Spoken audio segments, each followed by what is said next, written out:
മദ്യനയ അഴിമതി കേസിൽ ചോദ്യങ്ങളിൽ നിന്ന് ഒഴിഞ്ഞു മാറുകയാണ് ഡൽഹി മുഖ്യമന്ത്രി അരവിന്ദ് കെജ്രിവാളെന്ന് എൻഫോഴ്സ്മെന്റ് ഡയറക്ടറേറ്റ് കോടതിയിൽ പറഞ്ഞു.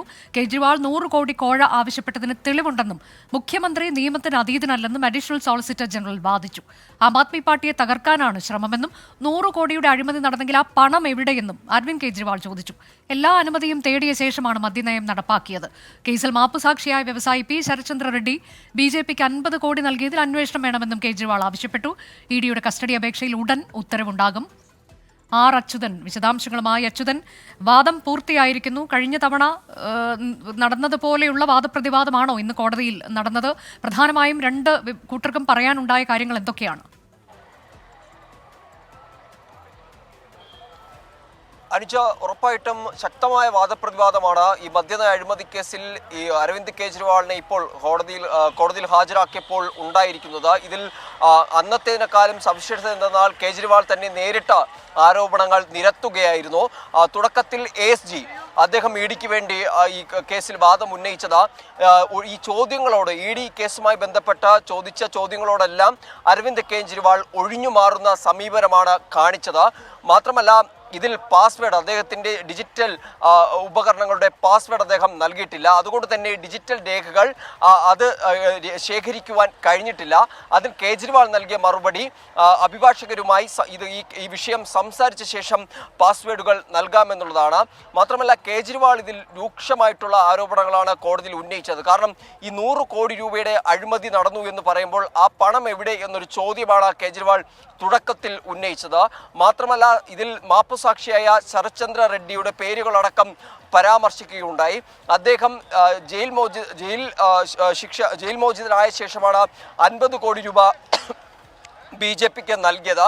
ഇതിലൊരു അന്വേഷണം കോടതി ഇടപെട്ട് തന്നെ നടത്തണം എന്നൊരു ആവശ്യം കൂടി കേജ്രിവാൾ മുന്നോട്ട് വയ്ക്കുകയുണ്ടായി. അങ്ങനെ ഒരുപാട് ചോദ്യങ്ങളാണ് കേജ്രിവാൾ മുന്നോട്ട് വെച്ചത്. എല്ലാ നിയമവശങ്ങളും തേടിയ ശേഷമാണ് മദ്യനയം രൂപീകരിക്കുന്നത്.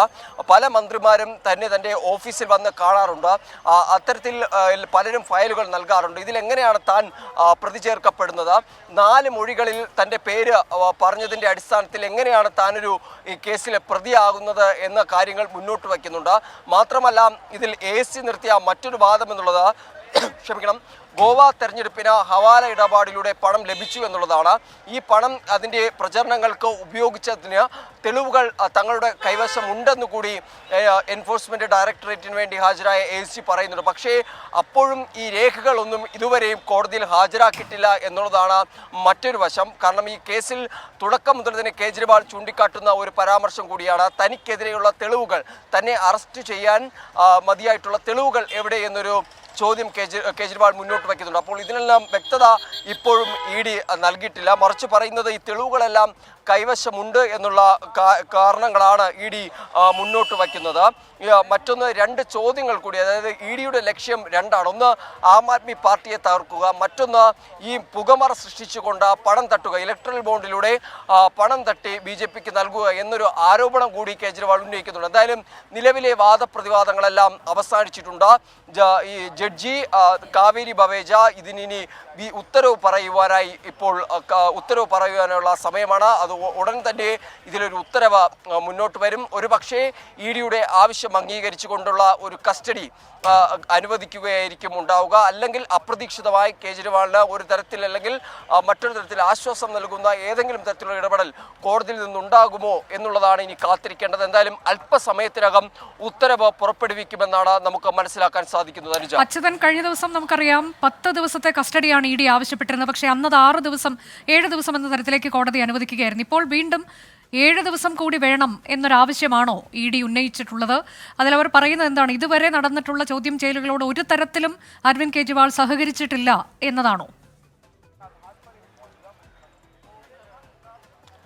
തീർച്ചയായിട്ടും അനുജ, ഈ കസ്റ്റഡി ഇപ്പോൾ 7 ദിവസത്തേക്ക് ചോദിച്ചിരിക്കുന്നതിൻ്റെ പ്രധാന കാരണങ്ങളിൽ ഒന്ന് ഈ അന്വേഷണത്തോട് ഇതുവരെ ബോധപൂർവം സഹകരിച്ചിട്ടില്ല എന്നുള്ള വാദം ASG ഉന്നയിക്കുകയുണ്ട്. മാത്രമല്ല, ഇതിലെ ഈ കേസുമായി ഉൾപ്പെട്ടിരിക്കുന്ന മറ്റ് പ്രതികളുമായും അതുപോലെ തന്നെ ഗോവയിലെ ചില സ്ഥാനാർത്ഥികളുടെ, ആം ആദ്മി സ്ഥാനാർത്ഥികളുടെ മൊഴി രേഖപ്പെടുത്തി വരികയാണ്. അപ്പോൾ അവരുമായി എല്ലാം ഒരുമിച്ചിരുത്തി കേജ്രിവാളിനെ ചോദ്യം ചെയ്യേണ്ടതുണ്ട് എന്നുകൂടി ഇഡി ഒരു ആവശ്യം ഉന്നയിച്ചിട്ടുണ്ട്. അതിൻ്റെ അടിസ്ഥാനത്തിലാണ് ഈ കസ്റ്റഡി നീട്ടി നൽകണമെന്നുള്ള അപേക്ഷ ഇപ്പോൾ നൽകിയിരിക്കുന്നത്. 7 ദിവസത്തെ കസ്റ്റഡിയിൽ വിട്ടുകിട്ടണം എന്നാണ് ഇഡി ആവശ്യപ്പെട്ടിരുന്നത്. പക്ഷേ അത് എത്രത്തോളം കോടതി അംഗീകരിക്കുമെന്നാണ് കാത്തിരിക്കേണ്ടത്. കാരണം ഈ ആദ്യം 21-ാം തീയതി കേജ്രിവാളിനെ അറസ്റ്റ് ചെയ്യുകയും 22-ാം തീയതി കോടതിയിൽ ഹാജരാക്കുകയും ചെയ്തപ്പോൾ ED ആവശ്യപ്പെട്ടിരുന്നത് 10 ദിവസത്തെ കസ്റ്റഡിയായിരുന്നു. പക്ഷേ അന്ന് കോടതി അനുവദിച്ചത് 6 ദിവസത്തെ കസ്റ്റഡിയായിരുന്നു. അങ്ങനെ ഇന്ന് കസ്റ്റഡി അവസാനിച്ചു. തുടർന്ന് വീണ്ടും ED ഇപ്പോൾ ആവശ്യപ്പെട്ടിരിക്കുന്നത് 7 ദിവസമാണ്.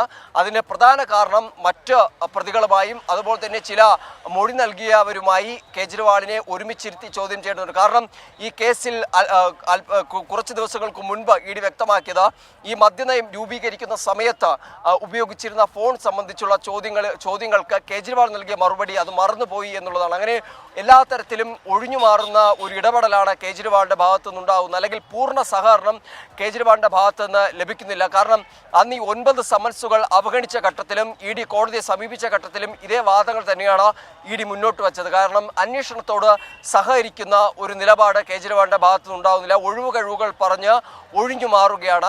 എന്നാൽ ഇതേ വിഷയത്തിലേക്ക് കസ്റ്റഡിയിൽ വന്നപ്പോഴും അതേ സാഹചര്യമാണ് ഉള്ളത്. അങ്ങനെ ഒരു വാദമാണ് ED ഇപ്പോൾ മുന്നോട്ട് വച്ചിരിക്കുന്നത്. അതുകൊണ്ട് തന്നെ ഒരുപക്ഷേ EDയുടെ ആവശ്യം അംഗീകരിച്ചുകൊണ്ട് കേജ്രിവാളിനെ കസ്റ്റഡിയിൽ വിട്ടേക്കും. അല്ലെങ്കിൽ ഞാൻ നേരത്തെ സൂചിപ്പിച്ചതുപോലെ ഒരു അപ്രതീക്ഷിത നീക്കം കോടതിയിൽ ഉണ്ടാകും. കാരണം കേജ്രിവാൾ മുന്നോട്ട് വച്ചിരിക്കുന്നത് താൻ മുഖ്യമന്ത്രിയാണ്, തന്നെ അറസ്റ്റ് ചെയ്യാൻ പോകുന്ന തെളിവുകൾ EDയുടെ പക്കലില്ല എന്നുള്ളതാണ്. പക്ഷേ അതിന് AG നൽകിയ മറുപടി മുഖ്യമന്ത്രി നിയമത്തിന് മുകളിലല്ല, എല്ലാവരെയും പോലെ നിയമത്തിന് കീഴിൽ തന്നെയാണ് മുഖ്യമന്ത്രിയും വരുന്നത്. അതുകൊണ്ട് ആ വാദം നിലനിൽക്കില്ല എന്നുകൂടി AG അറിയിക്കുകയുണ്ട്. അപ്പോൾ അത്തരത്തിൽ ശക്തമായ വാദപ്രതിവാദങ്ങളാണ് എൻ്റെ പുറകുവശത്തുള്ള ഈ PMLA കോർട്ടിൽ, റൌസവനി കോടതിയുടെ പ്രത്യേക കോടതി മുറിക്കുള്ളിൽ അല്പം മുൻപ് വരെ നടന്നിരുന്നത്. എന്തായാലും ഈ വാദങ്ങളെല്ലാം പൂർത്തിയായിട്ടുണ്ട്. ഇനി അല്പസമയത്തിനകം ഉത്തരവ് വരും. ആ ഉത്തരവിൽ കേജ്രിവാളിന് അനുകൂലമാകുമോ പ്രതികൂലമാകുമോ എന്നാണ് ഇനി ഉത്തരവെന്തോ എന്നറിയാൻ കാത്തിരിപ്പിന്റെ നിമിഷങ്ങളാണ്. ഇപ്പോൾ റൌസ് അവന്യൂ കോടതി വാദം പൂർത്തിയായിരിക്കുന്നു. കസ്റ്റഡി കാലാവധി നീട്ടണം എന്നുള്ളതാണ് EDയുടെ ആവശ്യം. 7 ദിവസം കൂടി കസ്റ്റഡിയിൽ വിട്ടു നൽകണം. കൂടുതൽ ചോദ്യം ചെയ്യലുകൾ നടത്തേണ്ടതുണ്ട്. ഇതുവരെ ഒരു കാര്യത്തിൽ പോലും അരവിന്ദ് കെജ്രിവാളിന്റെ ഭാഗത്തുനിന്ന് സഹകരണം ഉണ്ടായിട്ടില്ല. മറ്റു പ്രതികളെ കൂടി ഒപ്പമിരുത്തി ചോദ്യം ചെയ്യലൊക്കെ നടക്കാനുണ്ട്. കൃത്യമായ തെളിവുണ്ട് എന്നതാണ് ED കോടതിയെ അറിയിച്ചത്. എന്നാൽ അരവിന്ദ് കെജ്രിവാൾ ഈ 100 കോടി വാങ്ങിയെങ്കിൽ ആ തുക എവിടെ പോയി, ഒരു തെളിവും തനിക്കെതിരെയില്ല തുടങ്ങിയ കാര്യങ്ങൾ കോടതിയിൽ വാദമുഖങ്ങളായി ഉയർത്തുകയും ചെയ്തിട്ടുണ്ട്.